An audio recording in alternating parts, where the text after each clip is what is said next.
નમસ્કાર મિત્રો દેશ અને દુનિયાના સુપરફાસ્ટ સમાચારમાં તમારું સ્વાગત છે। બીજેપી પ્રદેશ પ્રમુખે મા અંબાના દર્શન કરીને ધન્યતા અનુભવી। જગદીશ વિશ્વકર્માએ મા અંબાના દર્શન કરીને ગુજરાત પ્રવાસનો પ્રારંભ કર્યો। ઉત્તર ગુજરાતના પ્રવાસ બાદ તેઓ દક્ષિણ ગુજરાતના પ્રવાસે જશે। પ્રદેશ પ્રમુખે મા અંબાના દર્શન કરીને ધન્યતા અનુભવી છે। મંદિર પરિસરમાં તેમણે ધાર્મિક વિધિઓ સાથે પૂજા અર્ચના કરી। સૌપ્રથમ તેમણે માતાજીના દર્શન કર્યા અને ત્યારબાદ ગણપતિ દાદાના દર્શન પણ કર્યા હતા। મિત્રો, અન્ય મહત્વના સમાચારની વાત કરીએ તો ભૂતપૂર્વ આઈપીએસ અધિકારી કુલદીપ શર્મા વિરુદ્ધ ધરપકડ વોરંટ જારી। કોર્ટે ભૂતપૂર્વ આઈપીએસ અધિકારી કુલદીપ શર્મા વિરુદ્ધ ધરપકડ વોરંટ જારી કર્યું છે। સજા ફટકારવામાં આવી છતાં સરેન્ડર ન કરવા બદલ કોર્ટે શર્મા પર નારાજગી વ્યક્ત કરી હતી। આ કેસ 1984નો છે, જ્યારે કચ્છ એસપી તરીકે તેમણે કોંગ્રેસના નેતા અબ્દુલ હાજી પર તેમની ઓફિસમાં હુમલો કર્યો હતો। 41 વર્ષ પછી કોર્ટે કુલદીપ શર્માને આ કેસમાં દોષિત ઠેરવ્યા અને તેમને 3 મહિનાની જેલની સજા ફટકારી છે। મિત્રો, અન્ય મહત્વના સમાચારની વાત કરીએ તો એક પણ દંગાઈને નહીં છોડાય। બહિયાલમાં નવરાત્રી દરમિયાન રમખાણો બાદ ગુજરાત પોલીસે બુલડોઝર એક્શન હાથ ધર્યું હતું। આ દરમિયાન 190 ગેરકાયદેસર દબાણો તોડી પાડવામાં આવ્યા। ગૃહ રાજ્યમંત્રી હર્ષ સંઘવીએ આક્રમક નિવેદન આપ્યું કે એક પણ દંગાઈને છોડવામાં નહીં આવે। પોલીસ આરોપીઓની ક્રાઇમ કુંડળી તપાસીને કડક કાર્યવાહી કરશે, જેથી ભવિષ્યમાં કોઈ શાંતિ ડહોળે નહીં। ગૃહમંત્રીએ દંગાઈઓ સામે આર્થિક મોરચે પણ કડક કાર્યવાહી કરવાની વાત કરી છે। મિત્રો, અન્ય મહત્વના સમાચારની વાત કરીએ તો ફટાકડાનું ગેરકાયદેસર ગોડાઉન ઝડપાયું। દિવાળીના તહેવાર નજીક આવી રહ્યા છે, તેવામાં તંત્રએ ફટાકડાના વેપારીઓ સામે લાલ આંખ કરી છે। સુરતમાંથી ફટાકડાનું ગેરકાયદેસર ગોડાઉન ઝડપાયું છે, જેમાં માંગરોળના પીપોદરા ગામે ફટાકડાનો ગેરકાયદેસર સંગ્રહ કરાયો હતો। ગોડાઉનમાં ફાયર સેફ્ટી પણ ન હતી। ₹86,71,000ની કિંમતના ફટાકડા જપ્ત કરવામાં આવ્યા છે। ગેરકાયદેસર ફટાકડાનો સંગ્રહ કરનારા વિરુદ્ધ કાર્યવાહી પણ કરવામાં આવી છે। મિત્રો, અન્ય મહત્વના સમાચારની વાત કરીએ તો 201 નવી બસોનું લોકાર્પણ। ગુજરાત માર્ગ અને વાહન વ્યવહાર વિભાગે મુસાફરોની સુવિધા માટે 201 નવી જીએસઆરટીસી બસોનું લોકાર્પણ કર્યું હતું।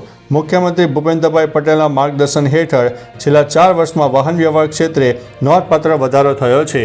છેલ્લા મહિને 500થી વધુ બસો જોડાઈ હતી। આ નવી બસો 125 વિધાનસભા બેઠકોમાં વિસ્તરી આરામદાયક સુરક્ષિત મુસાફરી આપશે। દિવાળીને ધ્યાનમાં રાખીને આયોજન, જેથી જાહેર પરિવહન સશક્ત બનશે। મિત્રો, અન્ય મહત્વના સમાચારની વાત કરીએ તો રશિયાએ મોટી જાહેરાત કરી। નોબેલ શાંતિ પુરસ્કારની જાહેરાત થાય તે પહેલાં જ રશિયાએ શુક્રવારે કહ્યું હતું કે તે નોબેલ શાંતિ પુરસ્કાર માટે યુએસ રાષ્ટ્રપતિ ડોનાલ્ડ ટ્રમ્પના નામાંકનને સમર્થન આપશે।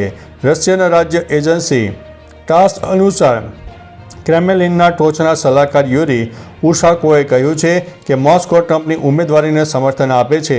તેમણે કહ્યું છે કે યુક્રેન યુદ્ધનો અંત લાવવા માટે ટ્રમ્પની પહેલ પ્રશંસનીય છે। મિત્રો, અન્ય મહત્વના સમાચારની વાત કરીએ તો યશસ્વી જયસ્વાલે સદી ફટકારી છે। યશસ્વી જયસ્વાલે વેસ્ટ ઇન્ડિઝ સામેની બીજી ટેસ્ટની પહેલી ઇનિંગમાં 145 બોલમાં 16 છગ્ગા ફટકારીને સદી ફટકારી હતી। આ જયસ્વાલની 7મી ટેસ્ટ સદી છે। આ સાથે યશસ્વીએ પોતાના નામે વધુ એક ખાસ રેકોર્ડ બનાવ્યો છે। તે 23 વર્ષની ઉંમરે આંતરરાષ્ટ્રીય ક્રિકેટમાં 3000 રનનો આંકડો પાર કરનાર છઠ્ઠો ભારતીય બની ચૂક્યો છે। મિત્રો, અન્ય મહત્વના સમાચારની વાત કરીએ તો ચોટીલા પ્રાંત અધિકારીને વાય કેટેગરીને સુરક્ષા આપવા રજૂઆત। ચોટીલા પ્રાંત અધિકારી હરેશ મકવાણા અને તેમની ટીમ ઉપર ગુરુવારે હુમલો થયા બાદ જિલ્લા કોંગ્રેસ પ્રમુખ નૌશાદ સોલંકીએ જિલ્લા પોલીસ વડાને પત્ર લખીને વાય કેટેગરીની સૂચના આપવાની રજૂઆત કરી। આ હુમલામાં પ્રાંત અધિકારી અને તેમના સ્ટાફને ઈજા થઈ, જે વહીવટી કાર્યવાહી દરમિયાન થયો હતો। સોલંકીએ સુરક્ષા વધારાની માંગ કરી હતી, જેથી ભવિષ્યમાં આવી ઘટના ન બને અને પોલીસ તપાસ કરી રહી છે। મિત્રો, અન્ય મહત્વના સમાચારની વાત કરીએ તો રેખા 71 વર્ષની થઈ, પરંતુ એ જ અંદાજ હજુ પણ જોવા મળી રહ્યો છે। इन आँखों की मस्ती के मस्ताने आज भी हजारों है। उम्र વધવાની સાથે આજે પણ રેખાના લુકમાં કોઈ ફરક દેખાયો નથી। બોલિવૂડની સદાબહાર અભિનેત્રી રેખા 71 વર્ષની થઈ ગઈ છે। 180 ફિલ્મો, અસંખ્ય પુરસ્કારો, 331 કરોડની કુલ સંપત્તિ સાથે તેણીએ ફિલ્મ જગતમાં 5 દાયકા પૂરા કર્યા છે। તેણીએ માત્ર અભિનયમાં ખ્યાતિ મેળવી નથી, પરંતુ તેની સુંદરતા અને અભિવ્યક્તિથી પોતાને એક માસ્ટર કથક નૃત્યાંગના તરીકે પણ સ્થાપિત કરી છે। મિત્રો અન્ય મહત્વના સમાચારની વાત કરીએ તો એસબીઆઈ ગ્રાહકો માટે મોટા સમાચાર. એસબીઆઈએ તેના લાખો ગ્રાહકોને એક મહત્વપૂર્ણ સૂચના જારી કરી છે. જો તમે 11 ઓક્ટોબર 2025 શનિવારના રોજ ડિજિટલ વ્યવહારો કરવાનું આયોજન કરી રહ્યા છો તો આ સમાચાર તમારા માટે મહત્વપૂર્ણ છે. બેંકે જણાવ્યું છે કે સુનિશ્ચિત જાળવણી પ્રવૃત્તિને કારણે ઘણી ડિજિટલ સેવાઓ 1 કલાક માટે બંધ રહેશે. આ સમય દરમિયાન UPI, IMPS, YONO, internet banking, NEFT અને આરટીજીએસ જેવી સેવાઓ ઉપલબ્ધ રહેશે નહીં. મિત્રો અન્ય મહત્વના સમાચારની વાત કરીએ તો 20 વર્ષ પહેલાં વાવેલું વૃક્ષ કાપી દેતા દાદીમાં રડ્યા હતા.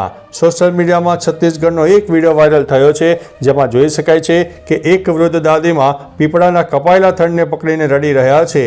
માહિતી અનુસાર આ પીપળાનું વૃક્ષ દાદીએ 20 વર્ષ પહેલાં વાવ્યું હતું અને હાલમાં એક જમીન વેપારીના કારણે તેને કાપી નાખતા માહોલ ગરમાયો હતો. ગ્રામીણોએ ના પાડવા છતાં પીપળાનું વૃક્ષ કાપી નાખતા મામલો પોલીસ સ્ટેશન પહોંચ્યો હતો. તો ચાલો મિત્રો, ફરીથી દેશ અને દુનિયાના સુપરફાસ્ટ સમાચાર લઈને મળતા રહીશો. ત્યાં સુધી અમને રજા આપશો. નમસ્તે.